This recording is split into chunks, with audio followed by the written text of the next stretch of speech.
Bismillahirrahmanirrahim. Assalamualaikum warahmatullahi wabarakatuh. Selamat pagi dan salam sejahtera. Alhamdulillah kita bersua kembali dari daerah Tutong menerusi lintas langsung Rampai Pagi dari daerah Tutong. Seperti biasa akan berkongsi beberapa info semasa dan juga satu pakej program yang akan dibawakan nanti bersama rakan setugas saya ya. Baik, kita kongsikan dulu Auda beberapa maklumat semasa mengenai penutupan sementara separuh jalan di Jambatan Sungai Lamunin, Jalan Lamunin dan Jambatan Sungai Matasan Jalan Kecil Batang Mitus akan dijalankan ya penutupan berkenaan kerja-kerja penurapan aspal di jambatan-jambatan berkenaan dilaksanakan sehingga 11 September 2024. Kerja-kerja berkenaan juga dilaksanakan pada pukul 8.30 pagi sehingga 5 petang. Ya. Jadi diharapkan juga kepada habis kita yang mungkin saja melalui jalan berkenaan untuk mematuhi papan tanda yang telah pun dipasang ya dan sentiasa mematuhi papan tanda berkenaan dan mengurangkan had laju ya. Baik, itu makluman mengenai penutupan sementara separuh jalan di Jambatan Sungai Lamunin, Jalan Lamunin dan Jambatan Sungai Matasan, Jalan Kecil Batang Mitus. Dan berikutnya mengenai Majlis Rombongan Dikir sempena sambutan Maulid Nabi Muhammad sallallahu alaihi wasallam bagi tahun 1446 Hijrah bersamaan dengan 2024 Masihi ya, bagi rombongan dikir ke masjid-masjid daerah Tutong akan diadakan pada 15 September 2024 anjuran Kementerian Hal Ehwal Ugama dan ianya tertumpu di Masjid Hasan Al-Bolkiah Pekan Tutong pada pukul 6 petang. Jadi diharapkan juga kepada yang terlibat dan penduduk kampung yang tinggal di kawasan berkenaan juga dialulukan hadir ya untuk sama-sama menyemarakkan majlis dikir yang akan diadakan ya bersempena dengan sambutan Maulid Nabi Muhammad sallallahu alaihi wasallam yang diadakan pada 15 September 2024. Baik, kita akan kongsikan lagi satu maklumat semasa tetapi sebelum itu kita beralih dulu menyaksikan satu pakej program yang akan dibawakan bersama rakan setugas saya Majdi, Dr. Haji Serbini.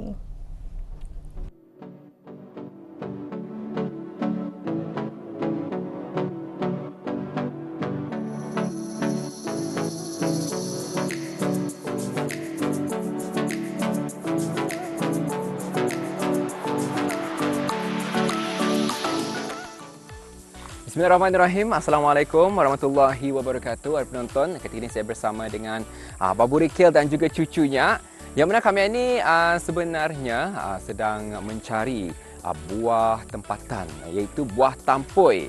Buah tampoi ini difahamkan merupakan buah bermusim dan juga ia hanya berbuah setahun sekali lah ikut keadaan dan juga ia memang buah yang hanya terdapat di Kepulauan Borneo sahaja. Jadi bagaimana usulnya buah tampoi?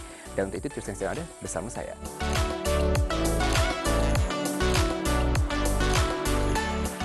Terdapat banyak buah-buahan hutan yang tumbuh liar di hutan tropika Borneo yang kurang dikenali oleh generasi masa ini.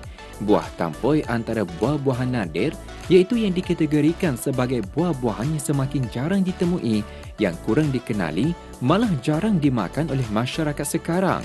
Oleh kerana buah ini tidaklah begitu popular berbanding dengan buah-buahan seperti durian, rambutan, pulasan dan lain-lain. Bagi mengelak dari kepupusan buah tersebut, kebanyakan penduduk kampung pedalaman mengambil inisiatif menanamnya di kebun-kebun buah mereka. Buah tampoi dipercayai tumbuhan endemik di Kepulauan Borneo sehingga ke semenanjung Malaysia, Sumatera dan Jawa. Botaninya, ia dikenali Beccaria macrocarpa, mempunyai buah berbentuk bulat, rata di hujung dan pangkalnya. Tumbuhan ini tergolong dalam keluarga Phyllantaceae, iaitu buah hutan yang tergolong di dalam keluarga yang sama dengan buah belimbing hutan dan rambai. Pohonnya boleh tumbuh tinggi mencecah dari 4 hingga 60 meter di dalam keadaan semula jadi. Buah tampoi mempunyai pohon yang tumbuh menegak dengan banyak cabang, kulit batang pokok beralur sedikit dan berwarna coklat serta mempunyai sistem akar tunjang. Daunnya berbentuk bulat lonjong berwarna hijau dan sedikit tebal dengan susunan daun yang bertentangan. Ya penonton, buah tampoi ini ada sebenarnya yang tumbuh rendah, ada juga yang tumbuh tinggi di batang kayunya ini. Ini yang tinggi ini akan dipupul. Bismillahirrahmanirrahim. Dan di farm kalau ia masih muda, ia warna hijau. Macam mana ia masih muda ni, masih berwarna hijau. Ni masak kali sudah ni buah? Masak. Ni yang masak sudah ni. Barukan masak. Barukan masak. Tapi boleh sudah diambil, dipupul? Boleh.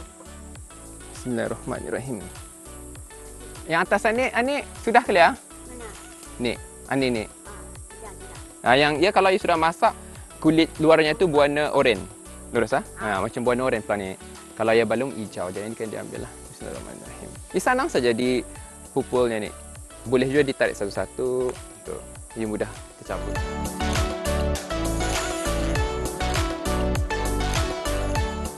Babunya kalau diambil bersama tangkainya, insya-Allah ia boleh tahan 2-3 hari lah kalau kita ni biarkan Ini maksudnya dia dimakan lah tu. Anda.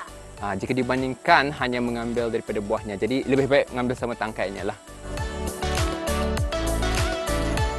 Kelazimannya musim buah tampoi adalah sekitar bulan Julai hingga September dan dalam proses kematangannya pula, pokok buah tampoi akan mengeluarkan bunganya terlebih dahulu yang keluar daripada tangkai dari dahan atau batang pokoknya. Pendebungaan akan berlaku secara semula jadi dan setelah beberapa waktu, buah tampoi terhasil dari tangkai yang berangkai dan berwarna hijau ketika muda. Dan setelah mencapai tempoh kematangan dan masak, buahnya berwarna jingga kecoklatan. Pokok tampoi menghasilkan buah terus pada batang dan cabang besar, buahnya meliputi batang pokok. Semakin banyak dahannya, semakin banyak buahnya. Buah yang telah dipetik dan belum dibuka boleh disimpan pada suhu bilik sehingga seminggu, manakala isi buah boleh disejukkan selama beberapa hari. Isi buah tampoi berwarna putih, lembut dan dimakan segar begitu sahaja dan mempunyai rasa sedikit kelat, sedikit manis dan sedikit berlemak. Bagi sesetengah orang, ada juga yang menjerut isi buah tersebut. Melihat pada kajian yang telah dijalankan, buah tampoi mengandungi banyak khasiat yang baik untuk kesihatan. Perkara ini kerana ekstrak buah tersebut mempunyai sumber kandungan metabolik sekunder yang tinggi seperti phenols, saponins, alkaloids, carotenoids, anthocyanins dan flavonoid yang berfungsi sebagai antioksidan. Kandungan nutrien ini mampu merawat diabetes, jangkitan kulat, malah baik untuk penjagaan kulit. Selain juga bersifat antibakteria yang mampu menghalang pertumbuhan bakteria Streptococcus sanguis yang menyebabkan endokarditis pada pesakit yang mengalami injap jantung yang rosak. Baik penonton, Alhamdulillah tadi sempat memupul buah tampoi. Jadi apa yang menarik perhatian saya bila mana kanak-kanak yang usia masih lagi muda ikut nininya turun ke kabun buah berpanas-panas lah tu untuk memupul buah di kabun. Jadi inilah Fazura namanya. Yes. Jadi Fazura umur berapa? 9 tahun. 9 tahun. Masih sekolah rendah mana?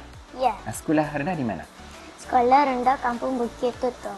Sekolah rendah Kampung Bukit Tutong. Jadi Fazura memang ikut Nini Raquel ke kabun buah tu. Kenapa? Anda berminat ke ataupun kena suruh? Minat. Memang minat. Jadi bila saja Fazura ikut Nini ke kabun?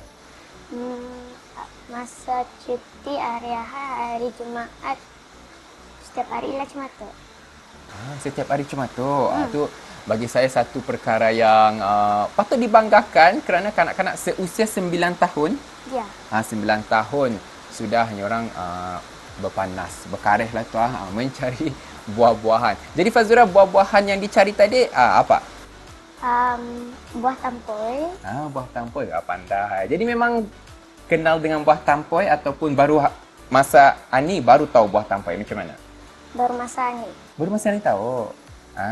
Jadi buah tampoi pernah sudah Fazura merasa atau belum? Kalau belum abang boleh bagi ni. Sudah. Sudah merasa. Jadi macam mana rasanya? Macam nyaman. Nyaman? Nyaman. Benar? Atau mau rasa lagi? Tidak. Jadi nyaman gila tu. Macam masam sikit.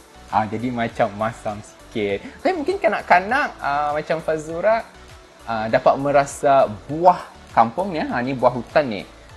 Ada satu perkara yang patut dibanggakan. Mungkin kanak-kanak di bandar kuranglah orang pendedahan terhadap buah-buahan yang jenis di hutanan ya. Jadi Fazura, boleh abang cakapkan seorang kanak-kanak yang bertuah lah. Tadi ada juga abang melihat Fazura sampai orang memanjat naik tangga untuk memupul buah tampoi. Jadi sebenarnya memang berani ke tak? Berani. Berani. Berani. Jadi pengalaman tu macam mana? Okey, siap. Siap. Indah takut tak? Tidak. Indah. Tidak. Jadi macam mana memupul, memetik buah tampoi? Susah? Senang. Senang? Senang. Bila ada penonton, Alhamdulillah. Itulah satu pengalaman yang bagi saya cukup membanggakan. Bukan saja bagi diri saya, malah juga bagi diri adik kita ni, Fazura, baru umur 9 tahun. Tapi saya percaya sebelum memasuki umur 9 tahun memang sudah aktif ikut Nini ke hutan. Alhamdulillah. Kita pun percaya dengan pendedahan ni dapat lagi memberi ilmu pengetahuan yang luaslah buat Fazura untuk mengenali buah tampoi. Dan saya juga harap agar package program kali ini dapat memberikan ilmu pengetahuan kepada para penonton mengenai dengan buah tampoi. Jadi nanti lagi kalau abang turun ke kampung Bukit untuk memupul buah-buahan kampung ke, buah-buahan yang unik-unik ataupun sayur-sayuran kampung sama Nini Rikil, Fazura ikut tak? Okey. Baik, ada penonton, alhamdulillah sampai di sini kita dapat bersama. Sekian, Assalamualaikum warahmatullahi wabarakatuh. Jumpa lagi.